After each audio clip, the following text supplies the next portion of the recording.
பொருளாதாரத்திலையும் கல்வியிலையும் ஒருவர் என்ன செஞ்சிடக்கூடாது, கருமித்தனம் செய்யக்கூடவே கூடாது. பொருளாதாரம் கல்வி இரண்டிலும் யாரும் கருமித்தனம் செய்யக்கூடாது என அல்லாஹ் இந்த வசனத்தின் வாயிலாக எச்சரிக்கை செய்கிறான் என்று இந்த வசனத்தினுடைய விரிவுரையாளர்கள் நமக்கு சொல்றாங்க. அது மட்டுமல்லாமல் நபிகள் நாயகம் ஸல்லல்லாஹு அலைஹி வஸல்லம் அவர்கள் கூறினார்கள், ஒவ்வொரு நாள் காலையிலும் 2 வானவர்களை அல்லாஹ் நியமனம் செய்கிறான். ஒவ்வொரு நாள் காலையிலையும் 2 வானவர்களை அல்லாஹ் நியமனம் செய்கிறான். யாருக்காக வேண்டி அப்படின்னு சொன்னா, எவர் ஒருவர் தனக்கு அல்லாஹ் வழங்கிய அந்த பொருளாதாரத்திலிருந்து நல்ல வழியில், அதாவது தான தர்மங்கள் கொடுக்குறார், இல்லைன்னா நல்ல வழியில செலவு செய்கிறார். ஒன்று அடுத்தவங்களுக்கு இல்லாத ஏழைகள் அனாதைகள், இதுக்கு முன்னாடி பேசின வசனமே அதான். இதுக்கு முன்னாடி அல்லாஹ் பேசினது அனாதைகள், ஏழைகள், வலியவர்கள், வழிபோக்கர்கள், இவங்களுக்கெல்லாம் நீங்கள் நன்மையை செய்யுங்க, நல்லது செய்யுன்னா 36வது வசனத்தில் அல்லாஹ் பேசுகிறான். அப்போ இங்கே ஸல்லல்லாஹு அலைஹி வஸல்லம் அவங்க சொல்கிறாங்க, 2 வானவர்களை அல்லாஹ் நியமனம் செய்கிறான். அதில் அது யாருக்கு அப்படின்னு சொன்னால், ஒன்று நல்ல வழியில் அவருடைய பொருளாதாரத்தை செலவு செய்கிறார், நல்ல வழியில் பொருளாதாரத்தை செலவு செய்கிறார், இல்லைன்னா தான தர்மம் செய்கிறார். இவருக்காக வேண்டி அல்லாஹ் 2 வானவர்களை நியமனம் செய்கிறான். அதுல என்ன செய்யறாரு அந்த வானவர், இறைவா இவருக்கு நீ நல்ல பலனை கொடுப்பாயாக என்கின்ற துஆவை ஒவ்வொரு நாள் காலையிலும் இந்த நபர் பெற்றுக்கொள்கிறார் என்பதாக ஸல்லல்லாஹு அலைஹி வஸல்லம் சொன்னார். அதே போன்று 2வது ஒரு மலக்கு, அவர் என்ன செய்வார் அப்படின்னு சொன்னா, யாரெல்லாம் தன்னுடைய பொருளாதாரத்துல கர்மித்தனம் செய்கிறார், யாரெல்லாம் தன்னுடைய பொருளாதாரத்தில் கஞ்சத்தனம் செய்கிறாரோ, தானும் கஞ்சத்தனம் பண்றாரு, மற்றவங்களுக்கும் கொடுக்க விட மாட்டேங்கிறார், கொடுக்குறவனையும் போய் கெடுத்து விடுறார். இந்த நிலையில் இருக்கக்கூடியவரை பார்த்து அந்த வானவர் அந்த மலக்கு துவா செய்கிறார், யா அல்லாஹ் இவனுக்கு அழிவை தருவாயாக என்பதாக துவா செய்வார்கள் என்கின்ற செய்தியை நபிகள் நாயகம் ஸல்லல்லாஹு அலைஹி வஸல்லம் கூறுகின்றார்கள். புகாரி முஸ்லிம்ல இந்த ஹதீஸ் இடம்பெறும்.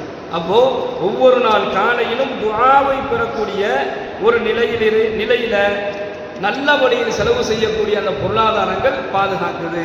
அதைத்தான் அல்லாஹ் இந்த வசனத்தில் சொல்றான், அல்லதீன யப்கலூன வ யஅமுருன அன்னாஸ பில் புக்ல். அவரும் கஞ்சத்தனம் செய்வார், மற்ற மக்களையும் கஞ்சத்தனம் செய்யும்படி தூண்டக்கூடியவராக இருப்பார். வஅதத்னா லில் காஃபிரீன அஸாபன் முஹீனா, இவர்களுக்கு இழிவு தரக்கூடிய வேதனையை நாம் வச்சிருக்கோம் என்பதாக அல்லாஹ் சொல்றான். பெருமானார் ஸல்லல்லாஹு அலைஹி வஸல்லம் அவர்கள் கூறியதாக ஹஜ்ரத்னா அஸ்மா ரலியல்லாஹு அவர்கள் இந்த ஹதீஸ் அறிவிக்கிறாங்க. புகாரி முஸ்லிம்ல இந்த ஹதீஸ் இடம்பெறுது. அஸ்மா ரலியல்லாஹு அன்ஹா அவங்க சொல்றாங்க, நல்ல வழியில செலவு செய். அவங்க எனக்கு சொன்னது, அல்லாஹ்வுடைய தூதர் என்ன சொன்னாங்க, நல்ல வழியில செலவு செய். நல்ல வழியில் செலவு செய்யும் பொழுது உன்னுடைய காசு பணத்தை நீ எண்ணி பார்க்காத. அப்படி நீ எண்ணி பார்த்த அப்படின்னு சொன்னா அல்லாஹ்வும் உன்னுடைய விஷயத்தில் எண்ணி பார்ப்பான். எனவே நல்ல காரியங்களில் நீ செலவு செய். நல்ல காரியங்களுக்கு செலவு செய்யாமல் இருக்கக்கூடிய வழியை நீ தேடாத. நல்ல விஷயங்களுக்கு செலவு செய்யாமல் இருக்கிறதுக்கு என்ன வழின்னு அந்த வழியை தேடாது. இப்போ என்ன அளவுக்கு அப்படின்னு சொன்னால், கையில் காசு பணம் இருக்கும், ஒரு பள்ளிவாசல்லையோ ஒரு மஜ்லிஸ்லையோ ஒரு சபையிலையோ ஒரு நல்ல காரியத்துக்காக வேண்டி ஒரு உதவி கேட்குறாங்க. இப்போ கையில் பாக்கெட்டில் பணம் இருக்கும், அதை கொடுக்கக்கூடாதுங்கிறதுக்காண்டி ஒரு வழியை தேடுறாரு. அந்த வழி என்ன செய்யறாரு, இல்லைங்க என் வீட்டில் கேட்டுட்டு நான் கொண்டு வந்து பணம் தரேன் அப்படின்னு சொல்லி கலந்து போயிடுவார். இருந்தா கொடுத்தா ஆகணும். அப்போ இது போன்ற வழியை தேடக்கூடாது. நல்ல விஷயங்கள் செலவு செய்வதற்கு நீங்கள் வழியை தேடாதீர்கள், செலவு செய்யாமல் இருப்பதற்கு நீங்கள் வழியை தேடாதீங்க. அல்லாஹும் அவ்வாறே உங்களுடைய விஷயத்தில் செய்ய தொடங்கி விடுவான் என்பதாக ஸல்லல்லாஹு அலைஹி வஸல்லம் அவர்கள் எச்சரிக்கின்றார்கள். சொல்லிட்டு சொல்றாங்க, சிறியதாக இருந்தாலும் இயன்றதை நீங்கள் தானம் செய்யுங்கள், சிறியதாக இருந்தாலும் அது இயன்றதை நீங்கள் நல்ல வழிக்கு நீங்கள் செலவு செய்யுங்கள், அல்லாஹ் உங்கள் விஷயத்தில் தாராளமாக ஆகிவிடுவான் என்பதாக பெருமானார் ஸல்லல்லாஹு அலைஹி வஸல்லம் அவர்கள் சொன்னார். அது மட்டுமல்லாமல் நல்ல வழியில செலவு செய்யக்கூடிய, நல்ல வழியில் செலவு